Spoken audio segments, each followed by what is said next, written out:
Hello everyone, welcome back to the food tech online.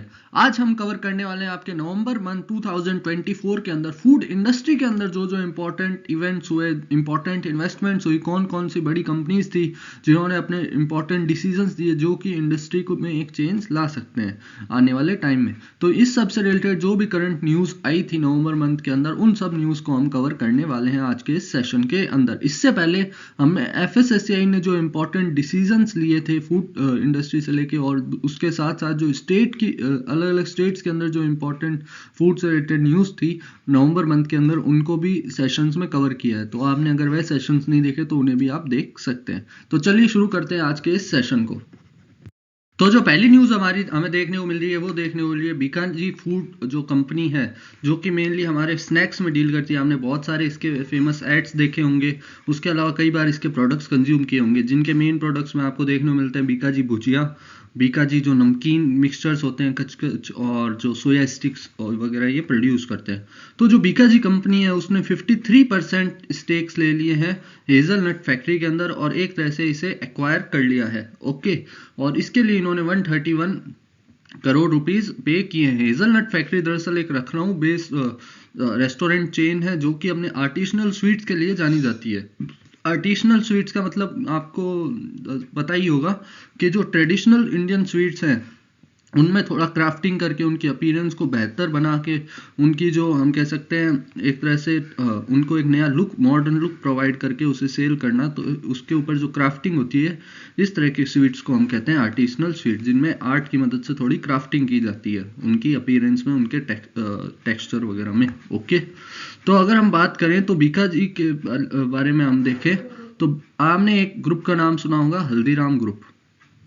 ये भी बहुत फेमस इंडिया का स्नैक ग्रुप है। इसी के अंदर से आगे जाके तीन हमारी सब ब्रांड्स या इसी फैमिली के अंदर से तीन अलग अलग कंपनीज इमर्ज होती हुई हमें दिखती है। पहली थी बीकाजी, हल्दीराम ग्रुप से ही निकली थी बीकाजी, यानी इसी ग्रुप की फैमिली ने बीकाजी ब्रांड को बनाया, कंपनी को एस्टेब्लिश किया, जिसका मेन जो बिजनेस है वो हमें देखने को मिलता है मेनली राजस्थान के अंदर। इसका जो मैन्युफैक्चरिंग है वो भी राजस्थान के बीकानेर के अंदर फैक्ट्री के अंदर होता है इन सब प्रोडक्ट्स का। दूसरी इधर से आई प्रभु जी। प्रभु जी जो है इसी हल्दीराम ग्रुप के एक फैमिली मेंबर ने एस्टेब्लिश की, और इसका मेन बिजनेस हमें देखने को मिलता है कोलकाता और मेनली वेस्ट बंगाल के अंदर। और तीसरी है हल्दीराम, और हल्दीराम भी आगे चल के हल्दीराम नागपुर में एक अलग ब्रांड नेम के साथ आती है। ओके, सो हल्दीराम जो है वो मेनली पैन इंडिया अपना बिजनेस करती है, सभी स्टेट्स में आपको इसके प्रोडक्ट देखने को मिल जाते हैं। तो ये सब तो था बीकाजी के बारे में। अब यहाँ पे आपको देखने को मिल रहा होगा कि बीकाजी ने एक्विजिशन लिया क्यों है। बीकाजी ने ये जो कंपनी है इसे इसलिए एक्वायर किया क्योंकि बीकाजी अब एंटर करना चाह रहा है क्विक सर्विस रेस्टोरेंट के अंदर। अब ये यहाँ से इस न्यूज़ से आपके लिए कॉन्सेप्चुअल चीज़ें दो तीन है। पहली है क्विक सर्विस रेस्टोरेंट, ओके। दूसरी है आर्टिसनल स्वीट्स, जो मैंने आपको बता ही दिया कि ये भी आने वाले टाइम में एक बहुत बड़ा फूड का हम कह सकते हैं सब सेक्टर हो सकता है, यानी इसके अंदर वर्क करने के लिए भी आगे बहुत ज़्यादा कंपनीज आएगी, जिनमें ट्रेडिशनल स्वीट्स या फिर जो नए स्वीट्स अभी मैन्युफैक्चर हो रहे हैं, नए फ्लेवर के ट्रेडिशनल स्वीट्स, उनको एक आर्टिस्टिक लुक देके उनकी सेल्स को बढ़ाया जाता है। ठीक है, इन दो कॉन्सेप्ट्स को देखना है। और तीसरा जो कॉन्सेप्ट आपको यहाँ देखने को मिल रहा है इस न्यूज़ से जो बहुत ज़्यादा आपके लिए जानना जरूरी है वो है हाउस ऑफ ब्रांड। तो बीकाजी अब करना क्या चाह रहा है? बीकाजी एक तो क्विक सर्विस रेस्टोरेंट के अंदर सेगमेंट के अंदर एंट्री लेना चाह रहा है इस एक्विजिशन के साथ में। जैसा कि मैंने आपको बताया कि जो हेजलनट फैक्ट्री है, ये जो कंपनी है फूड प्रोडक्ट प्राइवेट लिमिटेड, ये मेनली एक लखनऊ बेस्ड कैफे है, ओके, और स्मॉल रेस्टोरेंट चेन कंपनी है जो कि आर्टिसनल स्वीट चेन्स है, यानी इनके जो आर्टिसनल स्वीट्स है वो बहुत ज़्यादा फेमस है और इन्हीं में ये मेनली अपना बिजनेस करती है। ओके, तो अब बीकाजी क्या चाह रहा है, वो क्विक सर्विस रेस्टोरेंट्स में एंट्री लेना चाह रहा है। और क्विक सर्विस रेस्टोरेंट का मतलब क्या है? वह रेस्टोरेंट जिनका जो मेन्यू होता है ना वो तो बहुत लिमिटेड होता है, यानी उनके जो हम कह सकते हैं की प्रोडक्ट होते हैं वो एक या दो होते हैं, ठीक है, जिनकी सेल्स पे उनका बिजनेस मेनली निर्भर करता है। लेकिन उनकी जो स्पेशलिटी होती है वो जो कस्टमर को सर्विस है वो बहुत ज़्यादा जल्दी प्रोवाइड करते हैं, और ये मेनली फास्ट फूड के सेक्टर में ही डील करते हैं, जो कि रेडी टू ईट हो या फिर जिनके हमें प्रिपेयर करने में ज़्यादा टाइम नहीं लगे। ठीक है, जैसे ही ऑर्डर आया मैक्सिमम आपको 10 to 15 मिनट में ऑर्डर डिलीवर कर दिया जाता है, या अगर आप रेस्टोरेंट में हो तो उसे वहाँ पे ही प्रोवाइड कर दिया जाता है। तो इसी वजह से इनको क्विक सर्विस रेस्टोरेंट कहते हैं। और इस क्विक सर्विस रेस्टोरेंट के आपने डे टू डे लाइफ में बहुत सारे एग्जांपल देखे होंगे, जिनमें सबसे फेमस है मैकडी। मैकडी एक क्विक सर्विस रेस्टोरेंट है, ठीक है। उसके बाद में आपने देखा होगा बर्गर किंग एक क्विक सर्विस रेस्टोरेंट है। Domino's, okay, Domino's. देन आपने देखा होगा KFC। ये सब जो है ये क्विक सर्विस रेस्टोरेंट होते हैं। अब बीकाजी हालांकि अपने जो प्रोडक्ट सेल तो कर रहा था अच्छे लेवल पे, लेकिन उन्होंने कभी क्विक सर्विस रेस्टोरेंट की जो हम कह सकते हैं मार्केट था उसके अंदर एंट्री नहीं ली थी। और जो हेजलनट फैक्ट्री है वो इसमें वर्क कर रही थी, तो इसके थ्रू इन्होंने एंट्री ले ली है, इसको एक तरह से एक्वायर करके इसके 53% स्टेक्स अगर इन्होंने एक्वायर किए तो कंपनी के ऑनर अब बीकाजी हो चुके हैं। अब ये जो बीकाजी है ये इधर एक और स्ट्रेटेजी लगाने वाला है इसमें एंट्री लेने के बाद, वो है हाउस ऑफ ब्रांड स्ट्रेटेजी। अब दो तरह की मार्केटिंग स्ट्रेटेजी होती है, एक तो होती है branded house marketing strategy, okay, और दूसरी हमारी होती है हाउस ऑफ ब्रांड। अब दोनों में फर्क क्या है? ब्रांडेड हाउस स्ट्रेटेजी वो होती है जिसके अंदर एक पेरेंट ब्रांड होता है, उसके जितने भी प्रोडक्ट्स हैं, भले ही वो किसी सेक्टर के हो, क्लोथिंग के हों, ऑटोमोबाइल्स के हों, इवन फूड्स इंडस्ट्री हो, सबका जो ब्रांड नेम होगा वो कॉमन होगा। जिसका बहुत अच्छा एग्जांपल आपको देखने को मिलेगा टाटा। टाटा कोई भी प्रोडक्ट बनाए उसका ब्रांड नेम जो होगा आपको सेम देखने को मिलेगा। टाटा के नाम से नमक भी आता है, और टाटा जो कंपनी है वही अपने ऑटोमोबाइल सेक्टर में भी डील करती है सेम ब्रांड नेम से, और सेम ब्रांड नेम से वो कंसल्टेंसी फर्म में भी वर्क करती है। तो ब्रांडेड हाउस के अंदर एक ही ब्रांड के अंदर बहुत सारे जो सब हम कह सकते हैं सब ब्रांड होते हैं, सब सेक्टर्स होते हैं, वो ऑपरेट करते हैं एक ही ब्रांड नेम के साथ में। वहीं house of brand completely opposite हो जाता है। इसके अंदर जो होता है एक ब्रांड नेम होता है, पेरेंट ब्रांड होता है, ठीक है, और उसके जितने भी प्रोडक्ट है या फिर जितने भी सेक्टर्स में अलग अलग सेक्टर्स में जो प्रोडक्ट है उनके ब्रांड नेम अलग होते हैं। इसका एक अच्छा एग्जांपल आपको देखने को मिलेगा वॉक्सवैगन। अब जो वॉक्सवैगन है उसके जो ब्रांड नेम है वो तो हो गया वॉक्सवैगन, लेकिन उसके अंदर जो सब ब्रांड्स है जिनके नाम से उनकी ऑटोमोबाइल्स फेमस है, जैसे लैम्बोर्गिनी हो गया, ऑडी हो गया, उसके अलावा आपने देखा होगा बाकी जो वॉक्सवैगन ब्रांड्स की जो ऑटोमोबाइल्स है उनकी जो सब ब्रांड नेम से उनको सेल किया जाता है, ओके। तो इस स्ट्रेटेजी को हम कहते हैं हाउस ऑफ ब्रांड, जिनमें जो सब ब्रांड्स है वो इंडिपेंडेंटली अपनी मार्केटिंग करते हैं, और उनका जो पेरेंट ब्रांड होता है सिर्फ उसका नाम सेम होता है, बाकी उनकी जो मार्केटिंग है वो उनके सब ब्रांड के नेम से की जाती है। जैसे मैंने आपको एग्जांपल दे दिया, वॉक्सवैगन में ऑडी आता है, लैम्बोर्गिनी आता है, और बाकी अलग अलग कार्स आती है, ऑटोमोबाइल्स ब्रांड आती है, ओके। तो इसी तरीके से बीका जो है वो हाउस ऑफ ब्रांड स्ट्रेटेजी की मदद से यहाँ पे सेलिंग अपॉर्चुनिटी को बढ़ाएगा, यानी जो हेजलनट फैक्ट्री है उसका नेम तो हेजलनट फैक्ट्री के नाम से ही सेल किया जाएगा मार्केट के अंदर उसके प्रोडक्ट्स को, उसका नाम चेंज करके बीकाजी नहीं किया जाएगा। लेकिन जो पेरेंट कंपनी होगी अब इसकी या ऑनर होगा अब इसका, वो बीकाजी हाउस या फिर बीकाजी इंडस्ट्री होगा। तो ये दो तीन कॉन्सेप्ट्स आपके लिए जानने जरूरी थे। कभी आपसे पूछ ले कि हाउस ऑफ ब्रांड स्ट्रेटेजी और ब्रांडेड हाउस स्ट्रेटेजी में क्या डिफरेंस है, या फिर क्विक सर्विस रेस्टोरेंट क्या होते हैं। नेक्स्ट न्यूज आ रही है पेप्सी और कोका कोला की तरफ से। ये दोनों जो कंपनीज है अब ये अपने न्यू प्रोडक्ट लाइन को लॉन्च करने वाली है बहुत जल्द मार्केट के अंदर, जो कि बजट फ्रेंडली प्रोडक्ट्स या फिर न्यू ड्रिंक्स होगी, ओके। और ये जो नए जो ड्रिंक्स ये लॉन्च करने वाले हैं इनकी जो प्राइस है वो 15 to 20% तक लेस होगी इनके जो करंट में या फिर जो इनके हम कह सकते हैं फ्लैगशिप प्रोडक्ट आज के टाइम में, जिनमें आपने देखा होगा पेप्सी और कोका कोला की कोल्ड ड्रिंक्स आ रही है वो सेल हो रही है।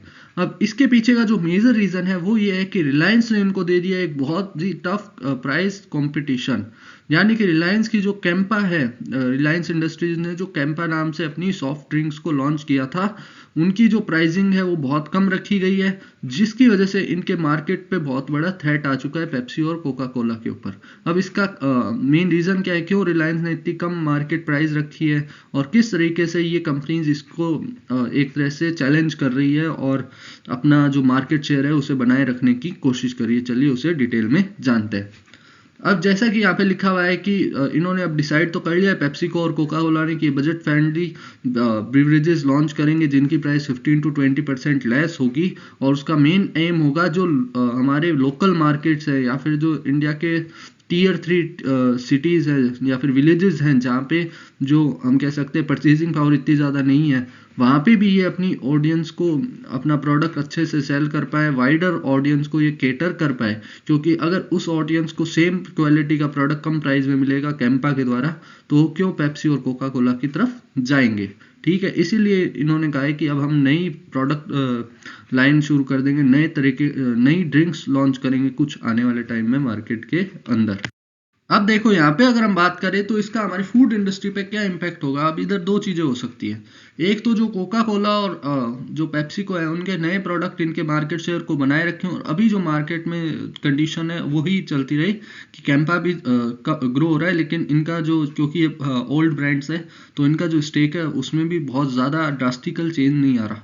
दूसरा, ये जो मार्केट को एक ऐसी पॉसिबिलिटी पे ले जा सकते हैं जहाँ पे प्राइस कंपटीशन इतना ज़्यादा बढ़ जाए कि प्रोडक्ट की क्वालिटी से कॉम्प्रोमाइज़ हो जाए, या फिर मार्केट के अंदर प्राइस वॉरफेयर जिसे हम कहते हैं मार्केटिंग की टर्म में, वो शुरू हो जाए, जिससे दोनों ही कंपनीज को लॉस होगा।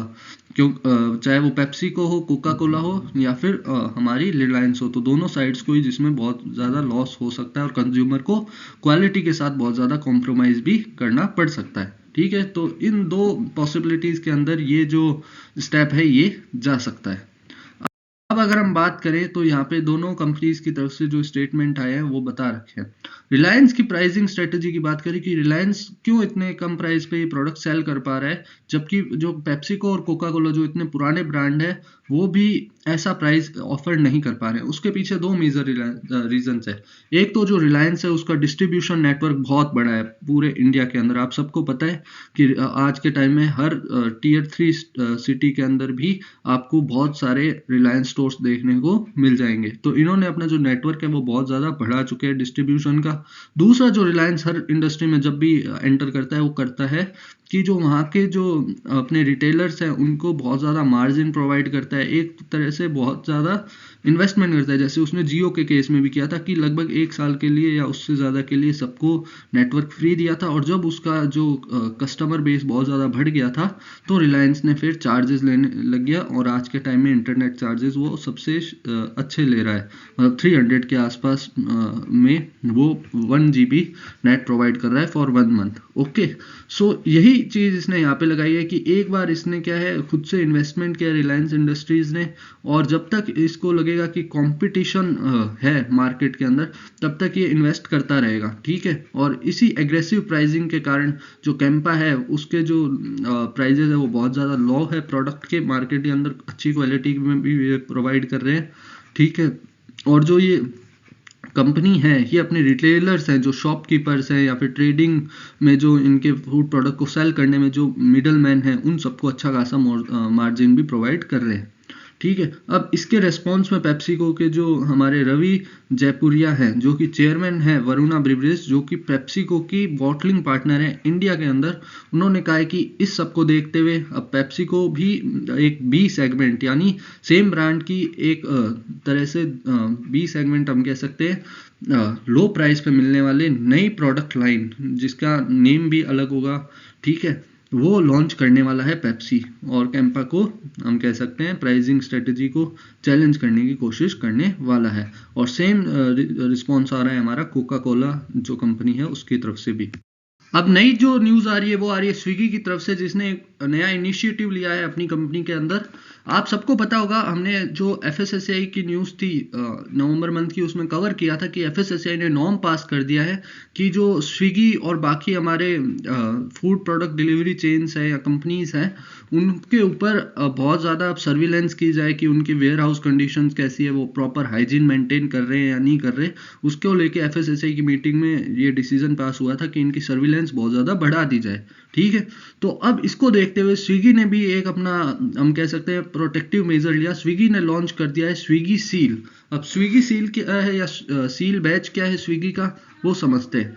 इसकी मदद से अगर आपके जो फूड पैकेट है उसके ऊपर ये स्विगी सील मेंशन होगा, तो आप ये जान पाएंगे कि स्विगी ने हाई हाइजीन स्टैंडर्ड्स जो रेस्टोरेंट्स उसके पास में अवेलेबल हैं उसके प्लेटफॉर्म के ऊपर, उनको ये बैच प्रोवाइड किया है। और ये इंश्योर करता है कि इन रेस्टोरेंट्स के अंदर जो प्रोडक्ट मैन्युफैक्चर किया जा रहा है, एक तो उसकी क्वालिटी बहुत अच्छी है, दूसरा उसका प्रॉपर हाइजीन मेंटेन किया गया है मैन्युफैक्चरिंग की मदद से। तो इस तरीके से ये क्या है, कस्टमर्स को एक, हम कह सकते हैं, ट्रस्ट बिल्ड करने की कोशिश कर रहा है स्विगी कस्टमर्स के अंदर, और उनको ये बता रहा है कि हाँ, इन रेस्टोरेंट से अगर आप फूड प्रोडक्ट ले रहे हो तो आपका फूड प्रोडक्ट की क्वालिटी जनरल रेस्टोरेंट से बहुत ज़्यादा हाई होगी, हाइजीन बहुत अच्छा होगा। जिससे क्या होगा, जो रेस्टोरेंट्स होंगे उनमें भी एक तरह का अच्छा कंपटीशन जनरेट होगा कि हमें स्विगी सील अपने रेस्टोरेंट के बैच में चाहिए। इस वजह से हम भी अपने हाइजीन प्रैक्टिसेस को स्विगी के स्टैंडर्ड्स पे लाएं। तो एफएसएसएआई ने जो नॉर्म पास किया था उसका ऑन ग्राउंड हमें ये रिजल्ट देखने को मिल रहा है कि कंपनीज भी अब अपनी तरफ से इनिशिएटिव ले रही है। अभी ये जो स्विगी सील का इनिशिएटिव है ये पुणे में मेनली लॉन्च किया गया है, और इसके साथ साथ ये इसे 650 cities all over the India expand कर देंगे नवंबर 2024 तक। ओके। और वहीं बात करें तो ये जो स्विगी सील है ये मेनली इंश्योर करेगी, जैसा यहाँ पे लिखा हुआ गया है, स्ट्रिक्ट हाइजीन स्टैंडर्ड्स, उसके अलावा strong commitment to food safety. और इसके साथ साथ अब जो भी नए रेस्टोरेंट्स जुड़ेंगे स्विगी के साथ में, ठीक है, उनके लिए स्विगी वेरीफाइड कस्टमर फीडबैक और साथ में उनको एक्सेस प्रोवाइड करेगी ऑडिट फ्रॉम दी यूरोफाइंस और इक्विनॉक्स से। ये दोनों दरअसल एफएसएसएआई के द्वारा एक्रीडेटेड एजेंसीज है जो सर्टिफिकेशन प्रोवाइड करती है। तो इन दोनों एजेंसीज के द्वारा ये ऑडिट्स कंडक्ट करवाने की सर्विस भी स्विगी अब प्रोवाइड करेगा, या फिर जो वेरीफाइड कस्टमर फीडबैक है वो भी प्रोवाइड करेगा जो भी नए पार्टिसिपेटिंग रेस्टोरेंट्स आने वाले हैं उनके लिए। ओके। और इन सब को कंसिडर करने के बाद ही उनको स्विगी सील बैच प्रोवाइड किया जाएगा। नाउ अभी हमने देखा कि एफएसएसएआई ने जो रेगुलेशन पास किया था उसका एक कितना पॉजिटिव इम्पैक्ट पड़ा, और स्विगी ने स्विगी बैचेस इशू करने का कह दिया है, स्विगी सील इशू करने का कह दिया है, जिससे फूड हाइजीन को बहुत ज़्यादा हद तक रेगुलेट किया जा सकेगा और प्रमोट किया जा सकेगा। अब अगर हम दूसरी हमारी न्यूज़ की बात करें जो कि आई है जोमेटो से, ये भी एक एफएसएसएआई के रेगुलेशन से रिलेटेड है। हालांकि इधर जोमेटो के सीईओ ने कहा ये सिर्फ एक मैनुअल टाइपिंग एरर था, लेकिन अगर ये इंटेंशनली किया गया है तो ये आपको दर्शा रहा है कि इस तरह एफएसएसएआई के रेगुलेशंस में भी कंपनीज लूप होल ढूंढ सकती है। जोमेटो ने नहीं ढूंढा तो फ्यूचर में अगर कोई कंपनी ढूंढना चाहे तो किस तरह लूप होल्स निकालती है कंपनीज फूड इंडस्ट्री के अंदर। ओके। तो ये एक एग्जांपल हो सकता है। जोमेटो का जो वेयर हाउस है हैदराबाद के अंदर, वहाँ पे जो फूड प्रोडक्ट पाए गए हैं उन पे फ्यूचर पैकेजिंग डेट्स पाई गई है। अब इसका क्या इम्पैक्ट है वो समझते हैं, और ये कैसे एफएसएसएआई के रेगुलेशन से रिलेटेड है। अभी हमने डिस्कस किया था एफएसएसएआई की जो नवंबर मंथ न्यूज़ थी उसके अंदर कि एफएसएसएआई ने रेगुलेशन पास किया है नवंबर में कि जो भी अब food product e commerce platform जो फूड प्रोडक्ट डिलीवरी करते हैं, जिनमें बिग बास्केट आ गया, स्विगी आ गया, जोमेटो आ गया, ये कंज्यूमर को देंगे, तो at the time of delivery और at the date of delivery उस प्रोडक्ट की शेल्फ लाइफ, उस की टोटल शेल्फ लाइफ का मिनिमम 30% से ज़्यादा होना चाहिए। या फिर उन्होंने यूँ भी कहा कि उसकी जो डेट ऑफ एक्सपायरी आने वाली है उसमें मिनिमम 45 डेज अभी बचे हों at the time of delivery of that product to ensure the good quality and safety of that product. Okay. तो अब क्या हुआ, जोमेटो की जो फैक्ट्री थी वहाँ पे जो फूड प्रोडक्ट मिले उन पे फ्यूचर की पैकेजिंग डेट हमें देखने को मिली। अब जोमेटो तो इसको क्लेम नहीं कर रहा वो तो कह रहे हैं कि टाइपिंग एरर था, लेकिन अगर कोई और बिजनेस होगा फ्यूचर में और वो भी अपने फूड प्रोडक्ट पे फ्यूचर की डेट डाल के अपनी जो शेल्फ लाइफ के जो प्रॉब्लम है उसको बचाने की कोशिश कर सकता है, क्योंकि सिर्फ पैकेजिंग के वक्त ही डेट उन्हें बदलनी है। ऐसे तो फूड प्रोडक्ट प्रोड्यूस करके डायरेक्टली स्टोर कर सकते हैं और पैकेजिंग के वक्त उसमें जब करेंगे तो डेट चेंज कर देंगे, फ्यूचर की डेट डाल देंगे। तो इस तरीके से लूप हॉल्स एफएसएसएआई में ढूंढे जा सकते हैं फ्यूचर के अंदर। तो इसको लेके जो फूड अथॉरिटीज़ है वो भी थोड़ी सतर्क हुई है और इसको एडिशनल हाइजीन वायलेशन के अंदर रखा गया है, ठीक है। और इसके ऊपर एफएसएसएआई देखते हैं ऐसे लूप हॉल्स को काउंटर करने के लिए अगर कोई डिसीजन लेता है या नहीं लेता है। Okay, so this is all about the news related to the future packaging dates. अब बात करते हैं नेक्स्ट न्यूज़ के बारे में, जो है कोका कोला की तरफ से। कोका कोला लॉन्च करने वाला है विटामिन वाटर इन इंडिया। अब आप सबको पता है कि आजकल स्प्रिंकल्ड वाटर, ब्लैक वाटर, ऐसे कई सारे प्रोडक्ट इंडियन मार्केट में आ रहे हैं। तो अब जो कोका कोला है वो भी एंट्री करने वाला है with the help of vitamin water. तो अब कोका कोला ने सारी प्रिपरेशन कर ली है इस प्रोडक्ट को लॉन्च करने की और ये बहुत ही जल्द आपके इंडियन मार्केट में देखने को मिलेगा। कोका कोला इसे कह रहा है और इसको एडवर्टाइज कर रहा है as a premium hydration offering in the non sparkling category. Okay, so water की एक कैटेगरी होती है जिसमें ये कह रहे हैं प्रीमियम हाइड्रेशन ऑफरिंग है, यानी इस वाटर का जो न्यूट्रिएंट लेवल है वो बहुत ज़्यादा है और ये हमारी बॉडी को अच्छे से हाइड्रेट कर पाएगा। अब इसके अंदर क्या किया जाएगा, इसमें फोर्टिफिकेशन किया जाएगा, यानी एडिशनल विटामिन इसमें ऐड किए जाएंगे और डिफरेंट फ्लेवर्स के विटामिन इन्फ्यूज्ड वाटर हमें देखने को मिलेंगे। अब कोका कोला ने इसके बारे में और थोड़ी इन्फॉर्मेशन बताई है कि ये जो विटामिन वाटर होगा इसकी हाइड्रेशन क्वालिटी अच्छी होगी, इसके अंदर कुछ नेचुरल फ्लेवर्स और कलर्स भी इस्तेमाल किए जाएंगे, जैसा यहाँ पे लिखा हुआ है कि नेचुरल कलर्स और फ्लेवर्स भी ऐड किए जाएंगे और कुछ अमाउंट में इसके अंदर शुगर भी प्रेजेंट होगी। ओके, और ये जो वाटर है विटामिन रिच वाटर, ये पहले यूएस में सेल होता हमें देखने को मिल रहा है, ठीक है। इसके अंदर क्या होंगे, number of food based flavour हमें देखने को मिलेंगे under names of energy, refresh, essential, focus among others. Okay, और उसके अलावा they are also sugar free varieties in the inventory. इसमें दो वेराइटी होगी, एक शुगर फ्री होगी और एक शुगर कंटेनिंग होगी। और एक बॉटल ऑफ विटामिन वाटर के अंदर आपको 120 कैलोरीज देखने को मिलेगी, जिसमें 32 ग्राम्स ऑफ शुगर हमें देखने को मिलेगा। तो इस तरीके से इंडियन मार्केट में एक नया प्रोडक्ट लॉन्च होने वाला है कोका कोला की तरफ से। नाउ नेक्स्ट न्यूज़ है कि नेस्ले, पेप्सिको, यूनिलीवर और बाकी जो एमएनसीज है वह जो same product lower income countries में सेल कर रहा है उसकी जो क्वालिटी है और उसकी जो हेल्दीनेस है वो कम पाई गई है as compare to the same product they are selling in the high income countries. अब लो इनकम कंट्रीज में आप सबको पता है इंडिया भी आता है, उसके अलावा साउथ ईस्टर्न एशियन कंट्रीज आती है, then we have African continent countries और बाकी भी बहुत सारी ऐसी कंट्री है, वो सारी इस लो इनकम नेशन कंट्रीज में आती है और डेवलपिंग कंट्रीज में आती है। वहीं जो वेल्दियर नेशंस है जिनमें कुछ चुनिंदा देश आते हैं, जिनमें यूएसए हो गया, कनाडा हो गया, यूके हो गया, एटसेट्रा, तो इन सब के अंदर जो food product, same food product in companies का सेल हो रहा है उसकी जो क्वालिटी है वो ज़्यादा अच्छी पाई गई है, वो हेल्दियर पाया गया है। तो ये जो एक तरह से सेम प्रोडक्ट के ऊपर जो हम कह सकते हैं डिफरेंस आ रहा है क्वालिटी के अंदर उसकी, इसकी वजह से ग्लोबल कंसर्न उभर के आ रहा है। अब ग्लोबल कंसर्न क्या है, वह ये है कि WHO ने बोल दिया है कि अराउंड 70% ऑफ वर्ल्ड जो पॉपुलेशन है वो इन्हीं लोअर इनकम कंट्रीज में रहती है और अगर वहाँ पे ही अनहेल्दी, या फिर अनहेल्दी तो नहीं कह सकते, less healthy same product sell होगा तो एक हेल्थ कंसर्न और एक कस्टमर ट्रस्ट के ऊपर बहुत बड़ा क्वेश्चन मार्क लग जाता है इन बड़ी बड़ी एमएनसीज को लेकर, जिनके प्रोडक्ट्स के ऊपर कस्टमर ब्लाइंडली ट्रस्ट करते हैं। ओके, तो इस वजह से यहाँ पे इन्होंने प्रूफ भी दिया है कि जब इन्होंने ऑस्ट्रेलिया, न्यूजीलैंड और बाकी जो 30 फूड एमएनसीज इन कंट्रीज़ में ऑपरेट कर रही थी उनके एवरेज स्कोर को देखा तो वो 1.8 अब मिला out of 5 in the lower income countries, और वहीं जो ये स्कोर था ये मिला 2.3 in high income countries. Okay, और under the system products with score above 3.5 are consider healthy, यानी प्रॉपरली हेल्दी। तो जो हमारे हाई इनकम या वेल्दियर कंट्रीज में ये कंपनीज प्रोडक्ट सेल कर रही है उसे भी नहीं कंसीडर किया जा सकता, क्योंकि जो बेंचमार्क है वो 3.5 का स्कोर है आउट ऑफ 5। लेकिन इधर आप देख सकते हैं कितना फ़र्क है, इधर 1.8 है लोअर इनकम कंट्रीज़ में और इधर 2.3 है। तो ये भी यहाँ पे इन्होंने प्रूफ किया जो रिसर्चेज हुई थी ऑस्ट्रेलिया और न्यूजीलैंड के अंदर।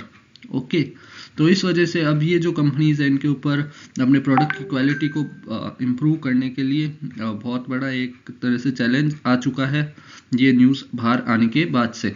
उसके अलावा यहाँ पे ये भी पता लगा है कि ये जो MNCs है ये जो लोअर इनकम कंट्रीज़ में प्रोडक्ट सेल करती है उसमें ये जो वैल्यूएबल इंग्रेडिएंट्स होते हैं किसी भी फूड प्रोडक्ट के, चाहे वो मिल्क हो या फिर अदर वैल्यूएबल इंग्रेडिएंट्स हो, उनको शुगर से रिप्लेस कर देती है, यानी शुगर की क्वांटिटी बढ़ा देती है ताकि प्राइस को कम रखा जा सके और क्वालिटी के साथ कॉम्प्रोमाइज करके ये उस प्रोडक्ट को मार्केट में सेल कर देती है। नेक्स्ट न्यूज़ जो आई है वो आई है ITC की तरफ से। ITC आप सबको पता है इंडिया की एक बहुत ही फेमस कंपनी है जिसकी फुल फॉर्म भी कई बार आती है Indian tobacco company limited. Okay, तो ITC क्या करने वाला है, ITC हमारे 8 स्टेट के अंदर नई अपनी फैसिलिटीज डेवलप करने वाला है जिन्हें वह state of the art facilities कह रहे हैं। अब इसके अंदर वो क्या करेंगे, इसके अंदर वह 20,000 करोड़ रुपए इन्वेस्ट करेंगे for manufacturing or establishing new facilities include foods facility, a molded fiber factory for plant-based sustainable packaging and a unit for personal care products। अब इसका मतलब क्या है, ITC चाह रहा है कि अब ऐसी फैसिलिटीज़ डेवलप की जाए जिससे जो प्लांट बेस्ड पैकेजिंग मटेरियल है उसको वो ज़्यादा से ज़्यादा मैन्युफैक्चर कर पाए और एक तरह से ये जो प्लांट बेस्ड पैकेजिंग मटेरियल इसकी मैन्युफैक्चरिंग की फैसिलिटी और जो फूड मैन्युफैक्चर ITC करता ही आ रहा है FMCG के अंडर उसकी फैसिलिटी को आपस में इंटीग्रेट किया जाए। इसके साथ साथ ये एक नए सेगमेंट में जा रहे हैं जिसके अंदर अभी पर्सनल केयर प्रोडक्ट्स भी बनाएंगे जिसमें आएगी कॉस्मेटिक्स और कुछ जो हमारे फूड प्रोडक्ट से बनने वाले अलग अलग हम कह सकते हैं स्किन केयर प्रोडक्ट होते हैं। ओके, तो ये सब अब ITC करेगा। इसके लिए इन्होंने 20,000 करोड़ रुपए यानी 20,000 करोड़ रुपीस इन्वेस्ट किए हैं और ये कह रहे हैं कि इसको हम एज एन एसेट डेवलप कर रहे हैं, यानी ये फ्यूचर में इन्हें बहुत ज़्यादा प्रॉफिट दे सकता है अगर ये अपने प्लान में सक्सेसफुल हुए। ठीक है, तो यहाँ पे बताया गया है कि ITC जो कि एक कंपनी है उसने अनाउंसमेंट कर दिया अपने इन्वेस्टमेंट का 20,000 करोड़ का और ये वेरियस सेगमेंट में किया जाएगा जिसमें मेनली होगा FMCG to value added agriculture in के लिए ये वर्क करेंगे। आपसे पूछा जाने वाला क्वेश्चन ये भी हो सकता है कि क्योंकि ITC न्यूज़ में है तो ITC के करंट चेयरमैन कौन है, उनका नाम हो जाएगा संजीव पुरी जी।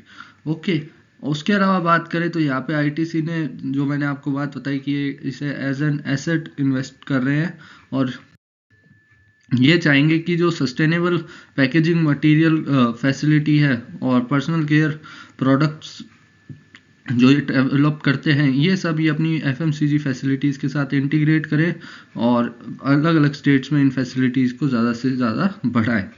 ओके, उसके अलावा यहाँ पे कुछ फैक्ट भी है that ITC recently announced its Q2 result, it profit rose 2% to 4,900 crore while revenue saw of 16% growth to 22,282 crore. तो ये इसके अभी करंट रेवेन्यू और जो इसकी ग्रोथ हुई है ITC की लास्ट 2 क्वार्टर्स के अंदर उसके बारे में इंफॉर्मेशन है। नाउ नेक्स्ट न्यूज़ है कि इंडिया का जो फूड डिलीवरी मार्केट है उसके अंदर एक और नए प्लेयर की एंट्री हो चुकी है जिसका नाम है स्विस। तो स्विस है क्या, ये कैसे वर्क करता है, इसके बारे में स्विस के जो CEO है अंकित शाह इन्होंने पूरी इन्फॉर्मेशन इस बार नवंबर मंथ में दी थी। तो स्विस क्या है, ये एक hyper local rapid delivery system है। Hyper local rapid delivery system का सिंपल सा मतलब है आप ऑर्डर प्लेस करोगे और वो सेलर से वो ऑर्डर कस्टमर तक उसके घर तक डिलीवर कर दिया जाएगा। सिंपल सा मॉडल जैसे यहाँ पे आप देख सकते हैं कि hyper local delivery business model कैसे काम करता है। कस्टमर ऑर्डर प्लेस करता है और जो कंपनी होती है वह इस ऑर्डर को प्रिपेयर करती है या फिर किसी थर्ड पार्टी सेलर से प्रोडक्ट लेके उस कस्टमर को जितना जल्दी हो सके डिलीवर करने की कोशिश करती है। ये मॉडल बहुत सारी कंपनीज आपने देखी होगी, स्विगी जोमेटो सभी फॉलो कर रहे हैं। उसके साथ साथ ये एक और चीज़ में वर्क करेंगे hyper local rapid delivery space के साथ साथ। ये क्या है, जो भी ये स्टार्टअप है ये फोकस करेगा optimising cloud kitchen logistic to achieve rapid delivery. यानी जो क्लाउड किचन है, क्लाउड किचन का कॉन्सेप्ट आप सबको पता होगा, एक कमर्शियल किचन स्पेस होता है जिसमें कंपनीज जो होती है वो अपना ऑपरेट करती है, खासकर फूड मैन्युफैक्चरिंग कंपनीज और जो फास्ट फूड बनाती है।